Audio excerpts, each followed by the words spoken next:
Okay, now I've just had the pleasure of photographing Sarah, who won Miss World Australia last year, so that was 2022. And the beautiful Hope. What year did you win top model? 2018. Okay. And like these two together, what can I say? There's not a bad photo, but the beautiful thing when shooting body angles, like working with models that know their angles, and then myself being an ex-model, I just find the magic happens without even really directing you. 100%. What tips could you give for aspiring models that are wanting to get into the industry? For example, like obviously you've been in the industry now a few years. 8 years. 8 years. Yeah. How were you discovered?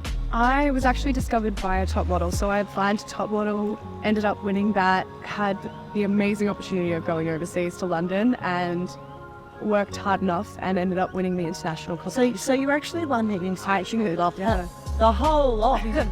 You literally cleaned up. I did. I was on there. It was a lot of hard work. And during this opportunity, and you would have worked with lots of photographers, what are some things that stand out that have really helped you as a model? Yeah, absolutely. So I love when a photographer is giving me feedback. They can see an angle that I'm not able to see.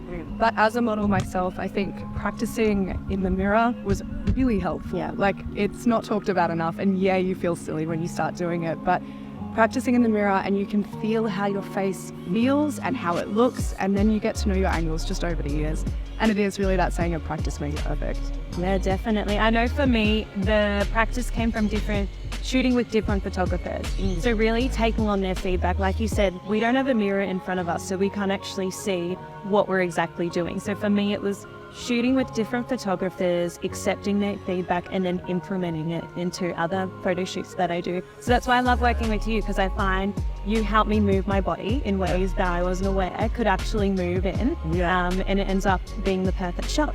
And so you've had so many opportunities that have come out of winning Miss World. Tell us about it. Yes. So one of them being I was on the current season of Survivor Australia. Not only that, a lot of campaign shoots. So pretty much Miss World is a stepping stone into the modeling industry. So it helps gain campaign experience, because a lot of our sponsors are very big brands like Nova Shoes. Yes. So they're a sponsor. Exactly. So they organise photo shoots for a lot of the contestants, and then you're gaining experience and entrance into the industry. I got scouted when I was 13. I was actually in a random shopping mall in Brisbane. You would have stood out. I do. Yeah, Tall, blonde, yeah, I was very tall, and I was actually extremely albino growing up. So I had white hair, white eyebrows, white eyelashes. Wow. Very light skin, so I stood out a lot. I was like a walking snowflake. Yeah. So I got signed. The things you don't like about yourself, and this is what I always say to the girls, end up being your assets. Yeah, for sure. That's something I was so insecure about, was having like the white eyebrows and the white eyelashes and the white hair. This is my natural hair.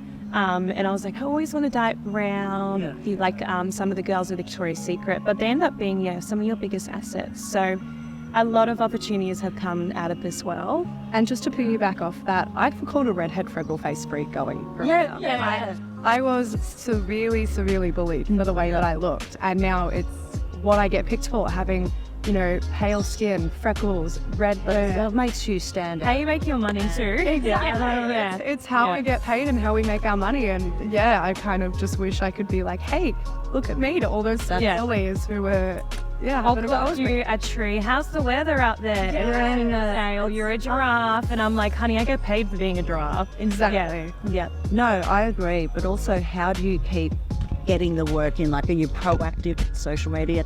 A lot of the girls don't know how to actually be noticed. Sometimes they wait for the work to come to them. Yeah.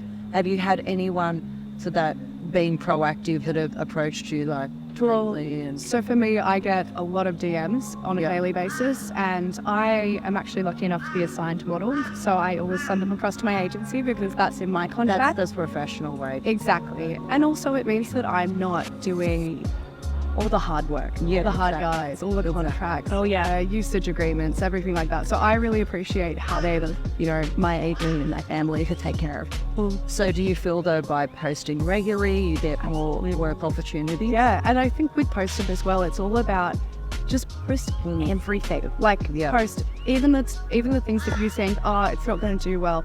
I have had videos go viral and I'm looking 12 million views. And it's my brother and myself sitting at a breakfast table. That was all it was. And it was a 30-second video. It ended up going crazy. And even just from that, I mean, gaining followers from that. And then they see that I model and they see what I do and brands reach out. And it's just an amazing experience. So yeah, post everything. It's worth posting. Social media, I feel like, is the modeling platform these days. I agree. To book your jobs.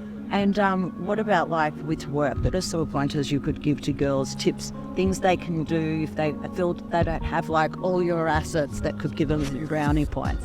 Like punctuality, I think personality is definitely a massive factor. For sure. So no one wants to work with a typical model. No. So it's always important, to be professional.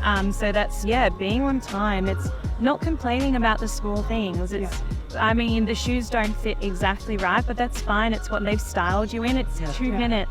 It's 2 minutes in those shoes. Exactly. And it's funny you've said that because, I mean, I'm from Melbourne, so back home it's like 5 degrees in the morning. Yeah. And literally last week I did a shoot and I had to get in the water and you would not have heard a peep out of my mouth. I was getting in that water and I was getting the shot. I was staying there until I got the shot. It's funny, I was doing a folio shoot a few weeks back, and the model ended up telling the agency she wanted to use photoshoot, face shoot on Instagram. So how do you feel about, like, I feel the modelling industry's always been really diverse and accepting of different looks. I've never felt pressure. Do you agree social media has had a massive impact on the confidence of young girls and distorted what they feel is? I think it goes both ways. So for me, I've always thought that the modeling industry itself never put pressure on me. It was always the pressure I was putting on myself. Yeah. And, you know, it's comparison. We compare ourselves to everyone all the time. And I think when it's just about getting over that mindset. And once you get over that mindset, nothing can really change your mind and knowing your own self. So building that confidence, and modeling actually did that for me. Yeah, I used to compare myself to the girls in the magazines, but the reason I'm booking these jobs is because they want me. They want the way I look, they want my professionalism. So you sort of, throughout the years, you stop comparing yourself because you actually know that you're worth a lot more. And on top of that, we know what goes into a shoot. Yeah. It's not just wake up in the morning, we look perfect 24/7, and they just get the shot like that. And we spend 8 hours, 12 hours on photo shoots and up to 5 days. And it's craziness. And so it does take a lot of work, and so you can't compare yourself to somebody who sat in a makeup chair for 2 weeks. And so for the models that are over models, the Insta girls who over face tune and things like that, what advice would you give to them? They're aspiring to be models. I don't think so. What should they expect realistically? I think that if you walk into a room and you don't look the way that you look in a photo, it's going to be the first thing that they notice. And whether you are gorgeous, it's not going to matter anymore. They still have a bad taste in their mouth from that editing. 100%. Because they're not too sure if they can believe you moving forward too. And that's the thing, word in the industry, word gets around really quickly.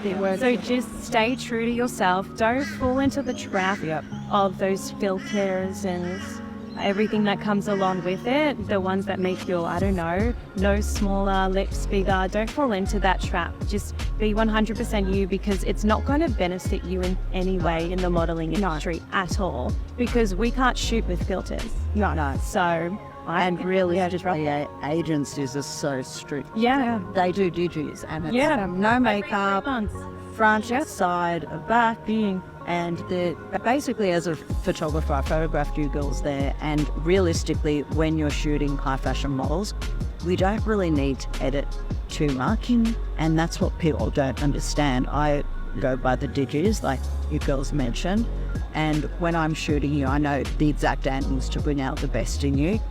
And so, from my perspective as a photographer, if I book a model and they turn up and they don't look like their images, I'll never book them again. And like you said, the word does get around fast.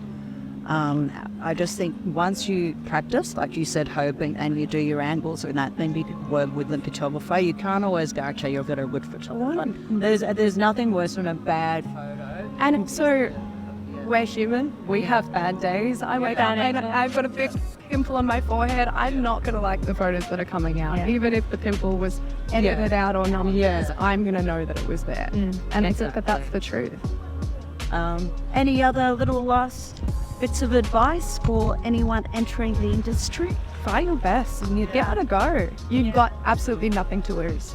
Literally work with as many photographers as you can, any brands. I mean, I don't know about you, Hope, but I did 3 years worth of brief shoots because I was trying to gain another experience, content for my portfolio. So it's not as easy as people think. Unfortunately, you can't just be booking these big campaigns. You need the experience. Proactive. You need the portfolio. So dive in, work with photographers. Yeah. And I just say, be fearless about it. And there is, I said it before, but you really don't have anything to root. Yeah, exactly. You have more regrets about the thing that's been doing, so give it a go, everyone. Exactly. Ready? Yes.